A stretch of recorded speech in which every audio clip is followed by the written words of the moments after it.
નમઃ શિવાય। શિવ મહાપુરાણ રુદ્ર સંહિતા સતીખંડ અધ્યાય 30 સતીનો દેહ ત્યાગ। નારદજી કહેવા લાગ્યા, હે બ્રહ્મા, જ્યારે સતી આ પ્રમાણે કહીને ચૂપ રહ્યા ત્યાર પછી શું થયું?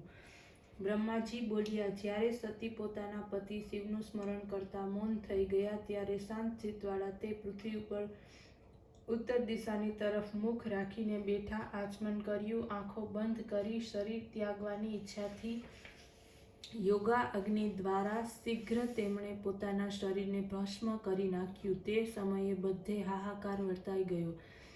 બીજી તરફ સતીએ પ્રાણ ત્યાગ કરતાની સાથે શિવ ગણો સંચેડાયા। તે ઉઠીને ઊભા થયા। ચારે દિશામાં પ્રલય મચી ગયો। ચોકાતુર બનેલા કેટલાકે તો પોતાની જાતે જ પોતાનો વધ કર્યો। 60,000 માંથી 20,000 શિવગણ તો દુઃખી થઈને સ્વયં નાશ પામ્યા।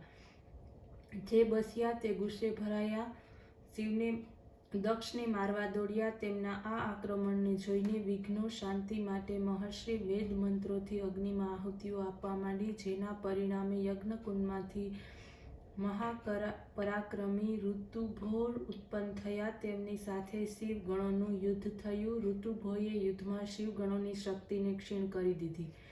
અધ્યાય 31 આકાશવાણી। બ્રહ્માજીએ કહ્યું, દક્ષ વગેરે બધા દેવતાઓને આકાશવાણી થઈ કે, હે મૂર્ખ દક્ષ, તે આ મોટી ભૂલ કરી છે। પોતાના ઘરમાં આવેલી મંગલ સ્વરૂપ પોતાની પુત્રીનું જ તે અપમાન કર્યું છે। હે મૂર્ખ, તે સતી અને શંકરનું પૂજન નથી કર્યું। તારે તો શંકરની અર્ધાંગીની સતીનો આદર કરવો જોઈતો હતો। તે અનાદિ શક્તિ છે, જગતનું સર્જન રક્ષણ કરે છે અને કલ્પાંતમાં સંહાર પણ કરે છે। આ જ પ્રમાણે ભગવાન શંકર જ બધાના સ્વામી અને બધા દેવોનું કલ્યાણ કરનાર છે, જેના દર્શનથી બધા જ યજ્ઞોનું ફળ પ્રાપ્ત થાય છે, પરંતુ તે દૃષ્ટે તેનો સત્કાર કર્યો નથી। આ જ કારણે તારો યજ્ઞ નાશ પામશે, કારણ કે જ્યાં પૂજ્યોની પૂજા થતી નથી ત્યાં અમંગલ જ થાય છે। હે દક્ષ, જો તું સમજતો હોય કે શિવજીની પૂજા વગર જ હું મારું પોતાનું કલ્યાણ કરી લઈશ, તો તારું અભિમાન નાશ પામશે। સર્વેશ્વર શિવથી વિમુખ હોવાથી કોઈ પણ દેવતા તારી સહાયતાને માટે યોગ્ય નથી।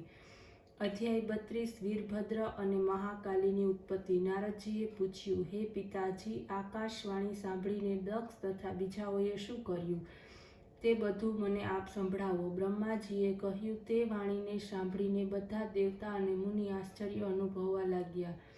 શિવજીની માયાને કારણે કોઈના મોઢામાંથી એક પણ શબ્દ ન નીકળ્યો। આ બાજુ ભૃગુના મંત્રોથી ઉત્પન્ન ઋભુઓ દ્વારા ભગાડી મૂકેલા શિવ ગણો શિવના ચરણે ગયા। બનેલી ઘટના કહી સંભળાવતા સતીના શરીર ત્યાગ સુધીની વાત કહી।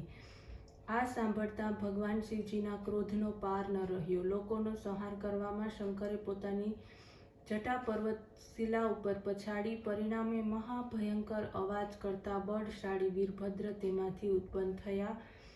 પછી જટાથી બીજા ભાગમાં અત્યંત ભયંકર કરોડો ભૂતાવલીની ઘેરાયેલી મહાકાલી ઉત્પન્ન થઈ। વીરભદ્રે હાથ જોડી નિવેદન કર્યું કે, હે પ્રભુ, હું શું કરું? મને શીઘ્ર આજ્ઞા આપો। જો આપની આજ્ઞા હોય તો ક્ષણભરમાં સમુદ્રના તળિયાને સૂકવી નાખું, પર્વતોને છૂર કરી દઉં, બ્રહ્માંડને બાળી નાખું અથવા દેવતાઓ અને મુનીશ્વરોને ભસ્મ કરી દઉં। આપની કૃપાને કારણે મારે માટે કંઈ જ અશક્ય નથી। આ સાંભળતા જ મંગલાપતિ ભગવાન શંકર કંઈક પ્રસન્ન થયા। વીરભદ્રને આશીર્વાદ આપતા તેમણે કહ્યું, હે ભાઈ વીરભદ્ર, બ્રહ્માનો પુત્ર દુષ્ટ દક્ષ એક યજ્ઞ કરી રહ્યો છે, જે ઘણો જ અહંકારી અને વિશેષ કરીને મારો વિરોધી છે। તમે જાણો છો અને તેના યજ્ઞનો નાશ કરો। જે દેવતા યજ્ઞ ગંધર્વ ત્યાં હોય તેમનો નાશ કરી નાખો। બ્રહ્મા, વિષ્ણુ, યમ કોઈ બચવા ન પામે। તમે જ્યાં જશો ત્યારે વિશ્વ દેવતાઓ તમારી સ્તુતિ કરશે, પરંતુ તમે તેમને પણ ભસ્મ કરીને જલ્દી મારી પાસે પાછા ફરો। જે દેવતા દધીસી ઋષિના કહેવા છતાં પણ મારા વિરોધી બની ત્યાં બેઠા છે, તેમને અગ્નિમાં ભસ્મ કરી નાખો। હે વીર, દક્ષને તો તેની પત્ની અને બાંધવો સહિત સળગાવી દઈ તેને છેલ્લી અંજલિ આપી દેજો। વીરભદ્રને આ પ્રમાણે કહીને ક્રોધને લીધે લાલ આંખવાળા ભગવાન શંકર મૌન થઈ ગયા। અધ્યાય 33 વીરભદ્ર દક્ષના યજ્ઞમાં જવા નીકળ્યો। બ્રહ્માએ કહ્યું, વીરભદ્રે શિવના પ્રણામ કર્યા દક્ષના યજ્ઞનો નાશ કરવાને માટે તે ચાલ્યો. શિવજીએ પ્રલયાગ્નિના સમાન કરોડો ગણોને તેમની સાથે મોકલ્યા. વીરભદ્રની આગળ પાછળ ચાલતા તેઓ કુતૂહલયુક્ત થતા. તેઓ વીરભદ્રના સમાન 1000 પાર્ષદો તો સાક્ષાત રુદ્ર સ્વરૂપ જ હતા. વીરભદ્ર શિવજીનું રૂપ ધારણ કરી એક રથ ઉપર આરૂઢ હતો કે જે 400 હાથ લાંબો હતો. તેને 10,000 સિંહ જોડેલા હતા. વળી બીજા સિંહો અને હાથી વગેરે તેના સહસ્ત્રો પાર્શ્વ રક્ષક હતા. જ્યારે આ પ્રમાણે વીરભદ્ર ચાલ્યો ત્યારે કલ્પવૃક્ષોએ ફૂલો વરસાવ્યા. સર્વ ગણોને તેની સ્તુતિ કરી. પછી કાલી, કાત્યાયની, ઈશાની, ચામુંડા, મુંડમર્દિની, ભદ્રકાલી, ભદ્રા, બલી અને વૈષ્ણવી આ 9 દુર્ગાઓએ દક્ષને મારવા માટે પોતાના ભૂતગણોની સાથે પ્રસ્થાન કર્યું. તેમના સર્વના ગણોની ગણના તો અશક્ય છે. માત્ર શિવજીના ગણોને કહું છું કે ભૃંગી, રીટી, અરાતી તથા ભાલકર ગણ 64,000 કરોડ સૈન્ય લઈ ચાલ્યા. 1000 કરોડ ભૂત, 3 કરોડ બીજા જાતના ભૂત તથા રોમજ સ્વગણ સાથે વીરભદ્ર ત્યાં પહોંચ્યા. આ સમયે ભેરી શંખનો મહાન શબ્દ થવા લાગ્યો.